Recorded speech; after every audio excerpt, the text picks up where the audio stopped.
Hello, wise people, and welcome back to another episode of our Rome Recap series. Today is episode 8, and we have kept it short and sweet, only touching on a few topics.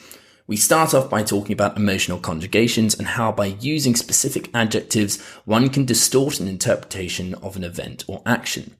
We then branch into how it is better to argue on a specific level rather than a general one in order to get the best consensus. This naturally led us to discussing how refining one's assumptions through acquisition of knowledge and experience leads to a better outcome and provides a better framework to navigate the world in. Finally, we explore how ownership is negatively impacting collaboration and innovation, which is ultimately having a major impact on fields that should be progressing, such as medicine, law, and more. Now, if any of those take your fancy, then do give it a listen and let us know what you thought of it by either leaving us a like, a comment, and even better, clicking that follow or subscribe button. Anyways, without further ado, here's another Rome recap.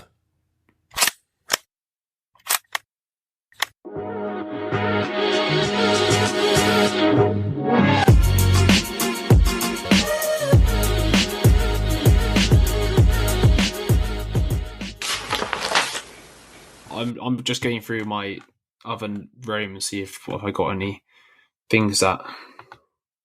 I mean, I'll tell you what, I got one right here. Yep. That I was thinking of in the sense, I can't remember what I saw. Somebody tweeted something like United States. It was like a tweet, and it was about a news headline. It was saying something like United States quietly leave Afghanistan or something, and then he basically highlighted the word quietly and went, "This is persuasion."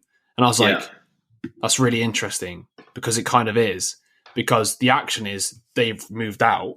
The use of quietly is suggested it's like skulking around. They've almost insinuated that they've, tried to keep it down low, right? Yeah. And what reminded me of that then is just I went on to emotive conjugation.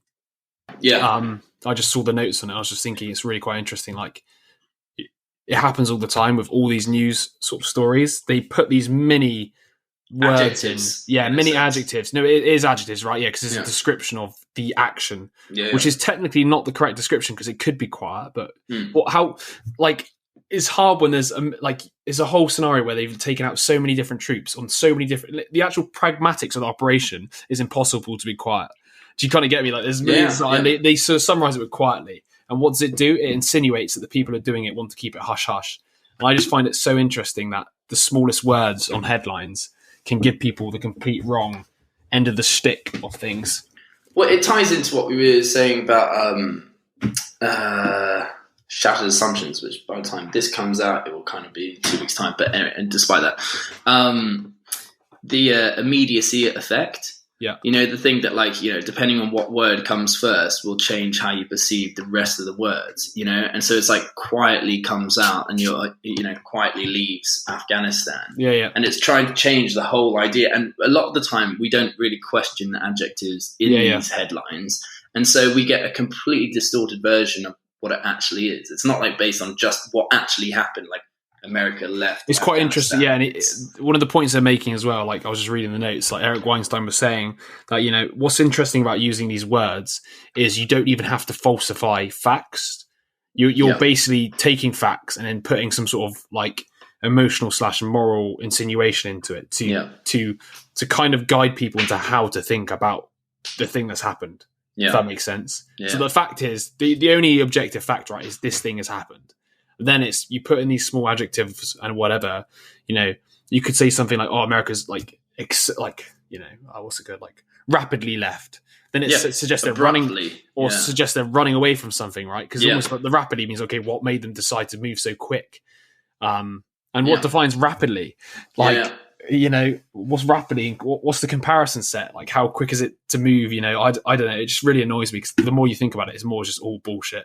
And did you see some of the footage? So basically, when one of the Americans one of the planes was leaving. I think it was a US plane. Yeah. People were holding on. Yeah, I saw that. To the plane, and then they were falling from the sky. Oh mate, it's terrible. I think that plane was full of people as well. Or I've seen pictures of in the inside of one of the US Air Force planes with loads of people in it. Yeah, but yeah, like, the videos of these people falling, the fact they're like little specks, and it's like, yeah, it's it was really fucked. yeah, Oh man, yeah, and once again, it's like quietly, you know, as if like nothing's happening. You don't really need to pay attention to it. They're just leaving. It's just another thing that's happening today. That's it, yeah. Rather than like, you know, like the amount of emotional turmoil that is being caused at the moment in that country. Yeah. Yeah, well, it's absolutely fucked. Yeah. To be honest, we could probably go on endlessly about just talking about what's going on and sort of, I don't know, judgments on it. But what's the main point? Sorry, the main point of this conjugation stuff, right? I've read this. I thought it was quite interesting. It's like you're basically taking the exact thing that's happened and you're adding, like, so you're taking something that's happened and you're adding your own sort of emotional what's the word? You're guiding the emotions of the person who's interpreting it. So like the ones they use, they're like, you could say somebody's detail orientated, or you could say they're a nitpicker. Yeah. They both describe the same behavior, which is, you know, you got a great attention to details, right? But one of them's like a negative orientated one, and one's like positive.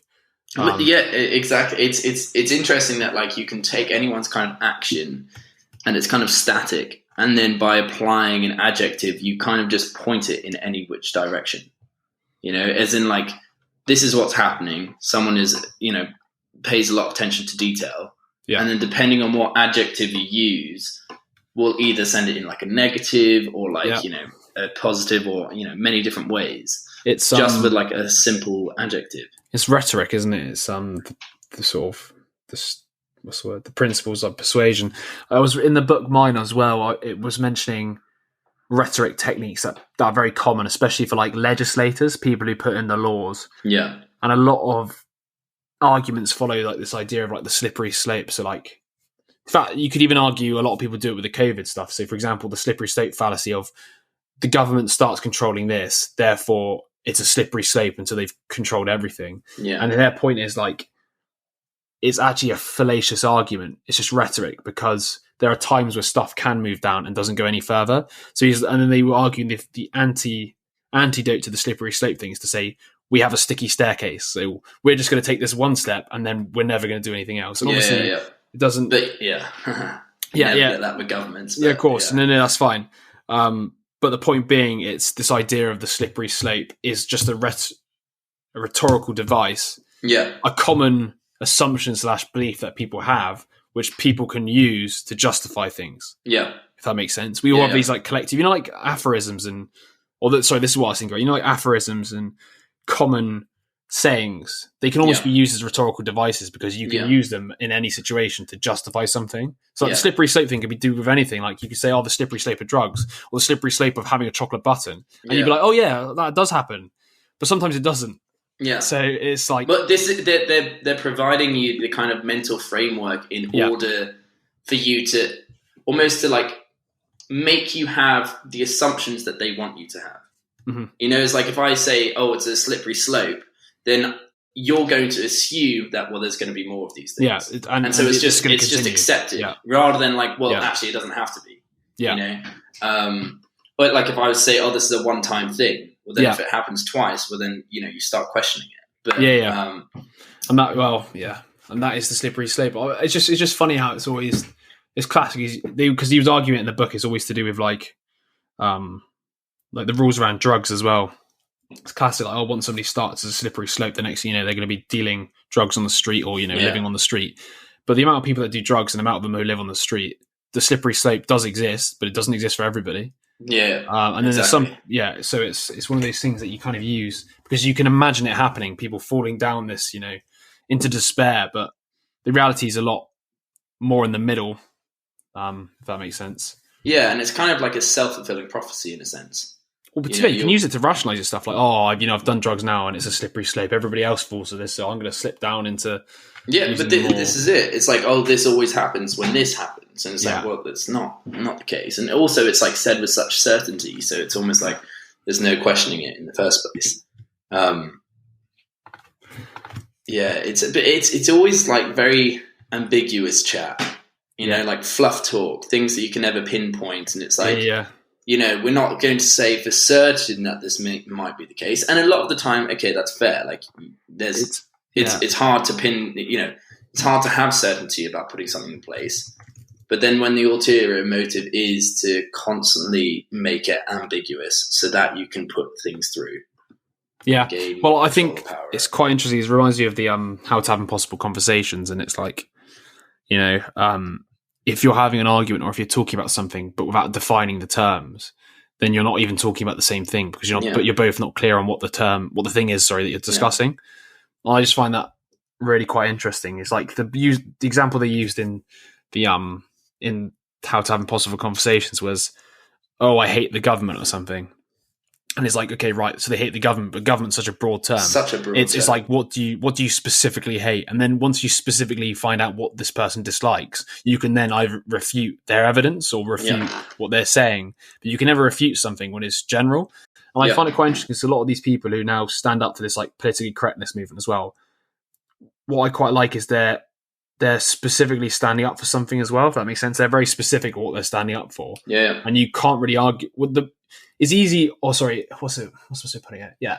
It's easy to argue harder to argue with somebody who's being very specific because you have to have a very good point to argue with somebody who's very specific with what they're saying because you have to refute the specific point. But when you say vague things, you don't have to, you can just use really shitty arguments or straw men to back yourself up. But I wonder if there's a correlation between like having an axiomatic view, as in like oppression is everywhere. Okay, it's easier to argue that point on a general scale because then if someone actually brings out like specifics, then and most of the I was listening to a podcast with Andrew Doyle and Jordan Peterson. Yes, and Andrew Doyle was saying like most of the time these people that are claiming all this stuff is wrong don't actually know any of the details. Yeah, they're just saying, oh, racism is everywhere. But if you say that, well, then you're going to see racism everywhere. Yeah. But it's like it's not a good like. You're arguing on such a general level. You're not saying racism occurs when this context happens and this is the, you know, this is the situation. You're not being specific. Yeah. I think interestingly, back to what you're just saying, it's quite interesting when you think about it as well. When you think it's everywhere, you then construct the way you select things in the world to confirm that it is. Yeah. It's like any sort of injustice or any inequality or anything that goes against or sort of probes that sort of reaction from you. So like you're just constantly looking out for this oppression. You know, you're gonna see it everywhere because a lot of social communication is ambiguous in the sense of like it's not obvious if somebody like, you know, if you're reading somebody's body language or what they say, it's not obvious you can decipher what they mean. I mean, half the time you don't even know what you mean yourself when you say some things. So it's almost like a self-fulfilling prophecy in a sense. You can, once you select that as your worldview to see it everywhere, you then, you know, you see it even when it doesn't exist, or you create. I guess you couldn't really create. I guess you do create it in a sense because you create it in the fact that you make it be a problem when it's not, or you make it exist when it's not even there because you're seeing it as if it does exist. Yeah. Well, it's almost like your assumptions are very general. Okay, you know, they're not refined. So it's like you're judging everything with this assumption that whenever you see inequality of any kind, it's because of this. Mm-hmm. It's like, oh, there's not enough men in this one. There's not enough women in this one place. It must be because of sexism. Yeah. Do you know what I mean? As in, like, that's your assumption. You take what the situation is and then you assume. But obviously, the more you know about things, the more you start to realize, oh, okay, well, maybe actually more men go into engineering and more women go into nursing, or, you know, and so once you have that, then your assumption is kind of refined. But there's a lot of people that are judging things on such a general level because, well, like this ties into a lot of what Jordan Peterson says with like the youth, and the youth don't have the knowledge to be able to criticize a lot of these things. Yeah. You know, they're criticizing people's, like, I don't know, careers. And these people have been doing it for 40 years. They obviously know a lot more than these people. Yes, it can be challenged, but people are challenging it with such general assumptions. Well, I guess what's more interesting is a lot of the challenges now are less intellectual and more moral. So it's like, you know, you can't believe the things you believe because, you know, you studied people who had a colonial past, or you studied somebody who lived when slavery existed. Therefore, they're tainted with evil. and therefore anything they speak is not true, and therefore you're tainted, and therefore I shouldn't believe anything you say because you're the spawn of the devil, essentially. Yeah, and that's it's just the argument's applying gone broad labels, like. But yeah, and it ties into that Joe Rogan podcast with Yeonmi Park. Yeah, and she was saying, like, you know, what's ridiculous is that in North Korea, if your great great grandfather did something, and realistically the thing that they did was so minuscule, but that the regime didn't like, then your whole family for 3 to 8 generations, I think she said, are tainted with it. You know, they can be just killed, or they can be executed, or sent to war camp, or whatever. And it's like, you know, you don't even know this person. You know, it's the same thing. She was like, you know, your neighbor that you don't even know, if they even, the fact that you live next to each other, that someone could get executed if you did something wrong. Yeah. So there's like this stupid level of accountability. But then she was saying that when she came to America, and then it was like, oh, you can't learn about this. You can't read Jane Austen because that was during a time of colonialism, and, you know, it's all about white oppression. Yeah. And it was like, but that's 200 years ago. You don't even know this person, yet you're tainted with this brush. And it makes absolutely no sense to generalize and just apply these. Yeah. It's so reductive, isn't it? Like, you know, as if everything that, you know, these people were, you know, their entire culture was completely basically crap because of the fact that there was slavery, and everything they ever created during that, like any of the feats of sort of innovation they've done, is basically tainted with, you know, I remember seeing that fucking thing where it was like, oh, mathematics is basically inherently racist. And it's like, okay, how, in what sense? And then there'll be, because I was the person who made it was racist, or, you know, but yeah. They don't make it out of racist spite. It's fascinating. It's so general, and it is that, like, that it comes into the Dunning-Kruger effect. You know, one piece of information, so you're so confident that everything about that situation is caused from that one thing, rather than it being a correlation of things. You've actually reminded me. There's a book, I don't know if I have it still at home, Head in the Clouds. Ages ago I read it, but it was basically talking about how the Dunning-Kruger effect has been supercharged because of Google, and in the sense of, like, you know, everybody now thinks they're a sort of part-time virologist because they've been watching the COVID news. Don't get me wrong, some people probably have read enough to understand it a little bit, but basically what it is the classic with the news as well. You believe you're informed because you've seen small amounts. But what happens to you when you don't, like, let's just put it this way. The way I think about it is, if you don't have the details, your brain imagines the bits it doesn't know. Yeah. So you project onto knowledge what you know. So therefore, you know, unless you really study the small details and all the nuances, you're going to be misguided. But you think you know everything because you've seen it on the news and you've got the gist of it. So you're like, I understand it very well. And this is like, it makes you laugh about the how to have impossible conversations as well, because the whole point of that is to instill doubt. And it's so easy to instill doubt in people by just questioning them. And people get so annoyed now if you question them. They'll say something and you'll be like, oh, what do you mean by that? Or how do you know my favourite is, how do you know that's true? And to be honest, you could even ask the same. If I really went down the bloody rabbit hole, like, how do I even know that's true? Half the time you don't. Yeah. If you really, that's the whole point of questioning is so that you can get to the core. You can try and understand it. You know. I guess there's just too much going on in the world to have to go down, like, you know, how do I know this is true? How do I know this is true? How do I know this is true? Yeah. But the thing is, back to, you know, those books I've been recently reading on fraud. The only things that stop fraud is checks. So unless people occasionally go, okay, I'm going to check this person out to see if it's legit, the fraud people who commit fraud get away with it for ages. Yeah. It's just interesting, isn't it? Like, because if you think about all these, like, political mishaps that have happened in the past, or these, like, you know, even you could argue what's happening in Afghan, you get the people who delve deep into it, a bit like Yeonmi Park leaving North Korea, delving into it and coming out and telling the story, like whistleblowing almost, because people can get away with shit for however long they can until somebody actually checks them out and goes, hang on a second. Yeah. Like, what are these people actually doing? Yeah. And I think that's quite worrying, to be honest. The more I think, as I was saying that, I was thinking, fucking, actually, you're right. You just don't know what's going on, do you? And you just got to trust. You've got to trust society to check itself, but half the time it doesn't work. Look at the banking crisis. Yeah, but this is it. You need a system that realistically includes something that does update and does check itself. Yeah. You know? But most of the time it's convenient not to have that. Yeah, because, well, it slows down like innovation, for example. If you had to constantly check, it's a bit like you could argue stuff with the medical rules where you had to be tested for so long. It's like, you're slowing down innovation, but at the same time, you're probably saving lives.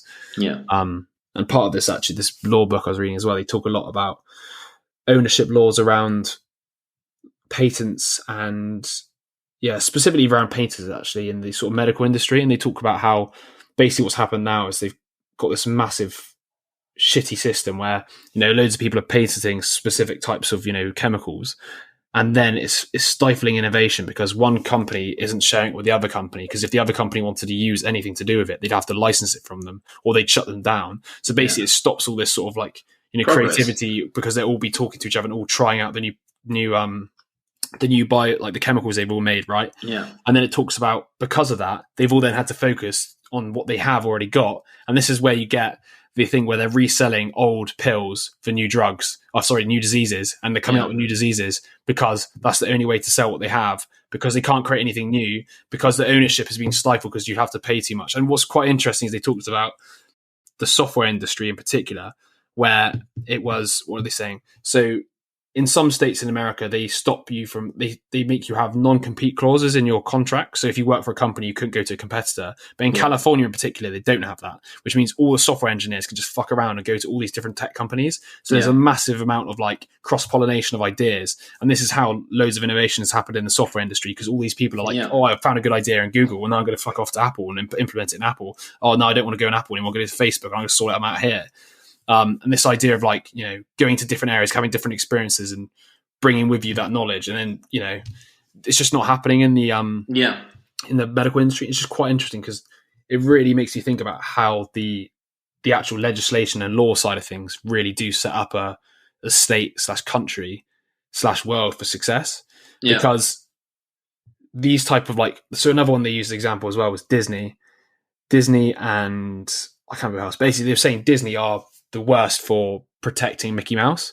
Like, they were actively going after anybody who used, like, there was a school basically painted Mickey Mouse or something on the wall, and they went after and tried to sue the school, and then or something like that. And then Universal Studios came in and started doing their to fix the problem. Universal, like a competitor, came in and painted all their walls with all their characters and said, "Oh, obviously you can have it." But it's quite interesting, this idea of like trying to overprotect things and protect ownership actually causes less innovation, because everybody's just saying, "Oh, you can't use my stuff. Like, I created that, so you can't use it." But maybe, actually, that's a good point. I reckon you should read this book. It's really quite really interesting. There was, what else was it? Some really interesting ones. Like, there was a guy who basically, I can't remember what it was. He had leukemia, I think, and he had to get his kidney or something removed because of it. And then the doctors kept telling him to keep coming back for checkups or something like that. And basically, he eventually found out that the reason why he kept getting asked for checkups is because they were taking cells from him, like, again, without him knowing, like, because he had some sort of hyperactive kidney to protect against leukemia, and it was giving off the most amazing antibodies. So this guy was like taking it for like research. Okay. And the real kicker is that this guy obviously takes the guy to court, because this guy is like patented this new cells he's found for like billions, and the guy loses. It's not his body. So he doesn't even have ownership over his own cells. Yeah. And the reason was because basically the reason why they didn't want that they didn't vote for the guy who had his cells stolen was because they realized that if they did that, they would give a windfall to anybody that's ever happened to. And therefore there'll be loads of other people coming up and being like, "Hey, they stole my cells and I want them back and I want some money from it." So basically half the reason they did that is to protect the science. But I found it really interesting. I disagree with it, but I found it so interesting that this idea of like laws and ownership is actually, I mean, we obviously knew it's like human created, but it's like there's no actual specific answers to certain things. Like these in this book, basically every chapter ends with a dilemma that's come about recently, and they kind of just pitch it as like, just so you can just try and figure out, well, where would you sit with it, and then it tells you how it ended up. And that was one of them. What was the other one that I thought was quite interesting? It talked about, there's one stupid one about who has the right when there's somebody with a solar panel on their roof and somebody next door who's growing a tree and the tree covers the solar panel. And they were trying to argue that because they own the land, they own the right to the sun that's hitting the land or something like this. And I can't remember how it ended up going as well. But there's loads of little mini... They are interesting dilemmas. But yeah, it is it's sad when like within a field such as like medicine. Yeah. or law or things like that, things that are supposed to, actually help the fabric of society. And yet they're so misaligned. They're like going in the complete wrong trajectory. Like for instance, like you just said, you can't cross-pollinate different, ideas within medicine. And so you can't get the best drug. Well, you could, but the problem is because they patented it and put a lot of research into it, they don't want to give it to a competitor. So they basically sort of say you'd have to pay us this much for it. And they don't want to pay them for it. Yeah, of course. They're all just like hoarding their patents, essentially. So you're not getting the best drug that you would be able to get if all these people were able to actually talk to each other. Yeah, well, essentially, like, if you look at the way a lot of innovation happens, it's like somebody sees something in front of them and sees it differently to the person who originally created it. Yeah. Like think about like Steve Jobs and stuff. Like a lot of these people aren't actually the nitty gritty technicians. They're the person who saw it and goes, oh, actually that could be used like this. And a lot of innovators are the ones who see alternative uses for specific things. So in my head, the reason why it's stifling innovation is because they're not opening up to as many people as being possible to see it, to build on it. Yeah. And that's another thing where like I saw a tweet earlier, there's a picture of like an academic website with like academic papers, and it was like academia is something like not out of touch with people, but it's like it's become unaffordable or something, like it's not widely available for people. And then that title of the paper then had a paywall saying like pay $8.99 for the paper, and it was just like the irony of all of it. But yeah, it's just interesting, like different people see, the way innovation works is somebody will come up with see something else that somebody else has created and gone, oh, I can take that and I can, iterate it or make it better. Yeah. And without that ability, because basically they can all just go, actually, I found that chemical first, or I did that first, therefore you can't use it unless you pay me loads of money. It's just dumb. Also, like, how ridiculous is it that like I don't know, to an extent that we're able to patent something that isn't literally like, I'm surprised that guy didn't win about his body. Like, that is ridiculous. Okay, like that is the only thing that is really yours. But like, I can't believe they argued. There's some weird argument where like, if something like your body's so sacred, it doesn't belong to. I can't remember what it was, but it was a stupid argument. It belongs to God, and we are God. It wasn't even like that. It was even worse. I can't even remember what it was. It didn't make any sense. But it's ridiculous that like, okay, you discover a molecule. Yeah. That's amazing, right? You have done something that no one else was able to do. But the fact that now that it's yours and people aren't allowed to use it is fucking ridiculous. Yeah. It's not yours. You just discovered it. And it's the same thing with most of these ideas. It's like, so you're saying that no one else has ever thought of that. I call bullshit. Yeah. And it's just that you're in this field that you're able to capitalize on it. I want to say it was Bezos as well, who basically patented a one-click checkout button. Yeah, probably. Like, but by the way, patents do run out. But that was interesting. That's another good point. Disney as well, specifically, have lobbied every 20 years to get their patents extended. Because after 20 years, technically, Mickey Mouse should be allowed to be in the creative use license or whatever. And it's quite interesting how like classic big money can pay off lobbyists to give them the ability to like continue it. And I'm assuming the same's happening with medicine. It's just such a massive element of control. You would think in a way, like everyone knows that Mickey Mouse is Disney. Right? Yeah. No one would be able to think that it's like Nickelodeon or some shit like that. Like it's so clearly Disney. So surely loads of people using it, and then I don't know, putting it in other places where it's able to be seen, and they've changed their stance on it. I think so. Basically, their patent runs out in 2024, and according to this book, they're basically not going to renew it, and they're going to go along with the sort of universal approach to it, which is like let people do it on a small scale because it obviously gets people more keen on their characters. But this is it, and also like you get more coverage, you get more publicity in a sense. It's like you would think people would be able to be up for that. Otherwise, you're constantly trying to restrain something that is always trying to escape. I think it was a Ryan Holiday book, Perennial Seller. I can't remember if it was him, but it probably was. But he talks about this idea of like what's it called? Not self-pirating. I guess it could be called self-pirating, but like actively making your book piratable. So like it was The Alchemist by I can't remember the guy's name. Coelho or something like that. Yeah. He basically allowed his book to be pirated on like loads of these like LimeWire websites, whatever it was. And because of it, he got more sales because everybody suddenly, because it was well distributed, everybody talked about it. So then more people bought it. So it's like as long as your like source is, able to be referenced in a sense, like people know who wrote the book, and people know who made Mickey Well, Mouse. that's why like free content's the best in terms of like I find the people who, let's just say, I want to listen to the most or buy their books offer lots of free podcasts or content because you get to get a feel for them first and understand that like they're worth listening to before you buy. Exactly. Like people don't like to, if I wouldn't want to spend like 10 quid on the book unless I knew the content was going to be good. Therefore, I'd rather hear him out or read a free chapter first to understand like, okay, that's cool, and then go in, if that makes sense. Like try it before. Yeah.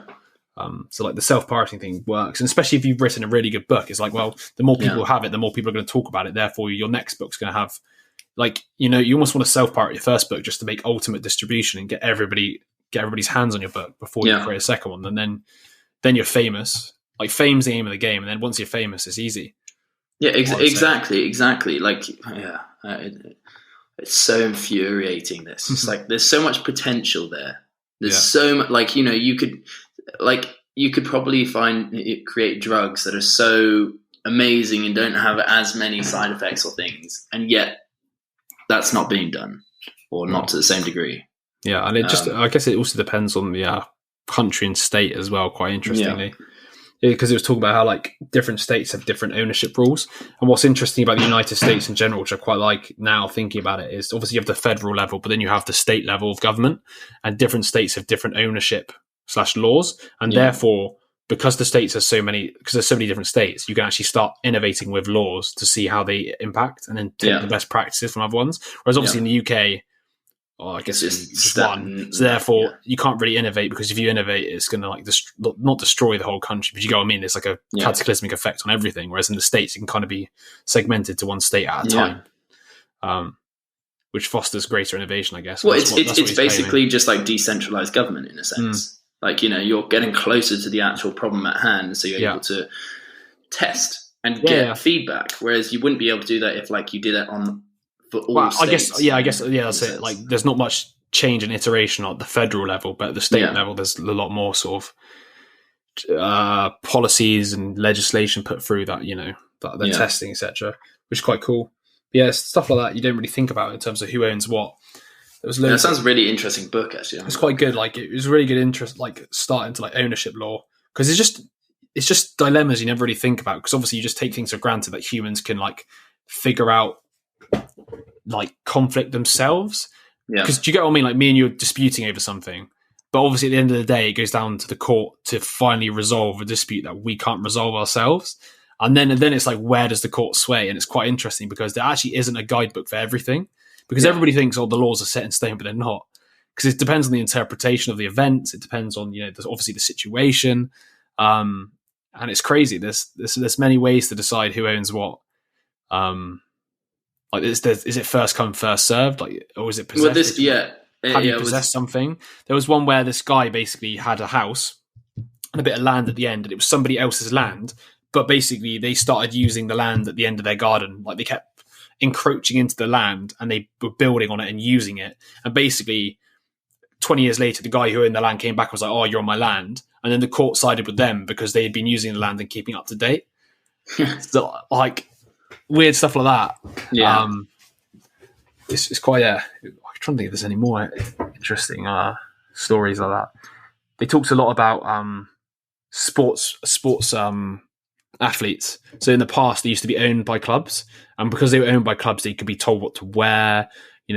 They could basically be said, you can't join another competitor. And it's only recently that sports players have become like a license / franchise on themselves. Ronaldo and Messi now, like, they're their own people, and like they're almost bigger than the clubs they represent. But in the past, it would be like you would be stuck at a club and you wouldn't have a say, which is quite interesting, because that basically is like, it's almost slavery if you think about it. Because it's like Marvel, you have to act in a certain way. You're not allowed to say certain things. You can't act in a way that's too different from your character, in a sense. No way. That's interesting. As in, like, you're not allowed to go out and get drunk and then post something like that. You have to turn up to all of these like merchandise signings, which I would fucking hate. Oh my god, like, like, it would be amazing to be part of it, but at the same time, I'd fucking hate to rock up to all of these things and be forced to do it. Like, it's interesting. Like, I wonder how, like, this is kind of what the book's about. I wonder how enforceable.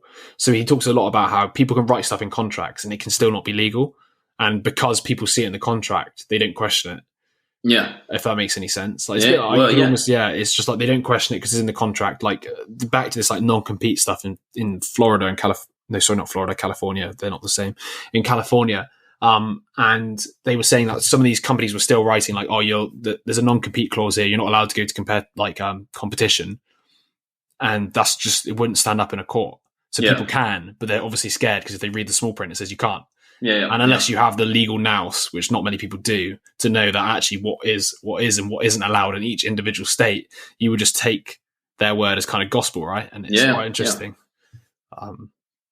I guess that's why lawyers get paid the very big bucks at the top ones for like the proper advice on what companies can and can't do, and how Facebook stuff always end up changing their privacy policies and stuff, because I guess they're probably being told every now and again like, oh, you actually can't do this because it won't stand up in a court of law. And then I wonder if they act in accordance with certain states and not others. As in like be the most protective. I would have thought so. It's really interesting with the whole tech company thing, because it's like, for example, with Slidify, we pay Facebook a load of money for ads, and they're based in Ireland, so they don't charge VAT in the UK, but they're obviously operating in the UK. And they're selling a product in the UK, but they don't have to charge VAT, which obviously would be given to the UK government. So it's a bit like, where does it sit? Like, how does it? It's probably the same with the states. Like, hey, like your hub is in, California, but you're selling in all the different states. So what are the states' rules in terms of what you have to abide by? I can imagine it's quite complicated. I can imagine that's probably why they have massive legal teams. I wonder how many people they employ now. Facebook. Probably disgusting amount. I'm going to answer that for you now. How many employees does Facebook have? Which I reckon only 10,000. 20,000. No, 48,000. Wow. Oh, God. 48,000 people. Yeah. Jesus Christ. I'm gonna read a book on AI soon, because the reason why I was thinking about that is just like how Facebook flag up. I was thinking about the problem of like, content that they don't want on their site.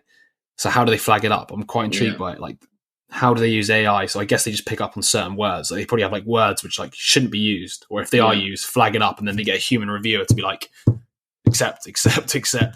Yeah. I assume that's how they do it, because you can't.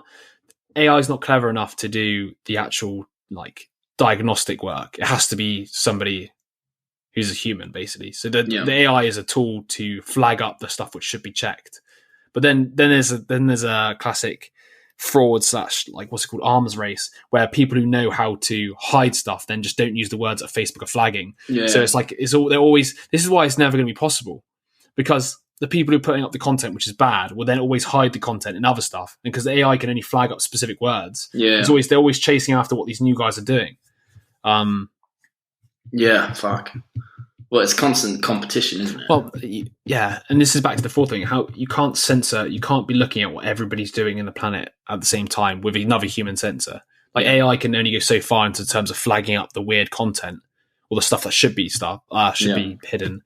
But it can't do all of the work. You're going to have a human, but therefore there's not enough humans on their workforce to flag up the amount of content that's probably going, especially if you get bots posting content as well. Because they can be posting up every 10 seconds, you know what I mean? Like, they're faster than humans. So it's like, well, I don't think this is why reading the social warming book could be quite interesting. Yeah. I think. I think it'll be really interesting. That'll be a good one to do soon, or rather than later. Yeah. Trying to think if there's anything else on that topic. All right, should we call this one? Yeah, we'll just call it there, mate. Make it short and sweet. Yeah. Eve will be a long one, I think. Yeah, I think so as well. All right, and that's a wrap. It's a wrap, mate.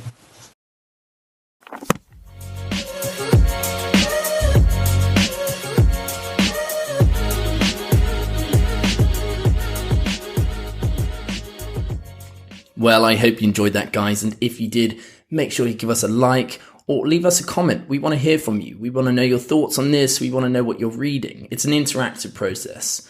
In addition to that, make sure you give us a follow or a subscribe, and that way you'll be kept up to date when we next bring out a podcast. Next week, we're bringing out Evil by Roy Baumeister. Absolutely fantastic book, and I know that you'll love it. And I'm really going to enjoy talking about it with Jess, so make sure you tune in. Anyway, guys, until next time, have a good one.